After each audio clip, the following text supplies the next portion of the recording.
22 वर्षों से धनबाद कोयलांचल में किसी तरह का कोई दाग लगा है, ना ही मेरे ऊपर किसी तरह की कोई ठगी का आरोप है। कोयलांचल में मेरी छवि को धूमिल करना चाहा जा रहा है।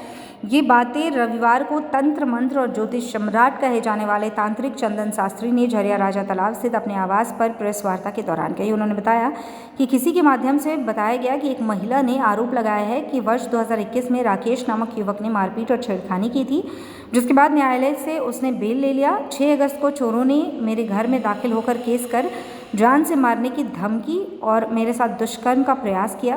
वहीं चंदन शास्त्री ने मेरा वीडियो बनाने का आरोप लगाया। तांत्रिक चंदन शास्त्री ने बताया कि जोरापोखर थाना क्षेत्र के 6 नंबर की रहने वाली एक महिला ने जो भी आरोप लगाए हैं वो बेबुनियाद हैं। जो महिला आरोप लगा रही है उस महिला को आज तक देखा नहीं, ना ही जानते हैं। इस महिला से कोई लेना देना नहीं। किसके कहने या प्रलोभन में आकर इस तरह का काम कर रही है। जो व्यक्ति मान सम्मान और छवि धूमिल करने की कोशिश कर रहा है, ऐसे व्यक्ति को चिन्हित कर उस पर 2 करोड़ के मान हानि का मुकदमा दर्ज करेंगे। प्रशासन चाहे तो कॉल डिटेल्स, मोबाइल लोकेशन या हर तरह से जांच कर ले, मामला आईने की तरह साफ हो जाए। में ऐसा आरोप लगा है, लेकिन ये बेबुनियाद आरोप है और न उस महिला को हम जानते हैं और न किसी प्रकार इस काम में हम दूर तक किसी से मेरा कोई परिचय नहीं, कोई जानकारी नहीं है। और अचानक इस टाइप का हमको मिला है तो हमको लग रहा है कि हमारे मान सम्मान प्रतिष्ठा को, छवि को धूमिल पहुंचाने का काम कर रहा है। क्योंकि पिछले 22 वर्षों से धनबाद कोयलांचल में सभी जनता का जो है हम काम समस्या का समाधान करते हैं ज्योतिष और तंत्र विद्या के माध्यम से। लेकिन आज तक कोई हमारे ऊपर में न कोई गबन का आरोप है, न कोई किसी पर कोई धमकी का आरोप है और न किसी प्रकार का कोई जो है ठगी का कोई हम पर आरोप है। इतना बहुत बड़े तांत्रिक का सब कुछ है, सबके ऊपर ठगी का मामला हुआ है, लेकिन उस मामला में आज तक हमारे पास ऐसा नहीं है। और किसी को भी हम डराने धमकाने का काम नहीं करते हैं, क्योंकि हम खुद जो है इस लाइन में हम जो है PhD किए हुए हैं, एस्ट्रोलॉजी से ग्रेजुएट है। और उसके अलावा अगर इस टाइप का ऐसा करता है तो अगर हमारे छवि को धूमिल होगा तो हम उस व्यक्ति को, चरित्र को हम पता कर रहे हैं और उस पता होने जाने के बाद उसके ऊपर में हम 2 करोड़ का मानहानि का दावा ठोकेंगे।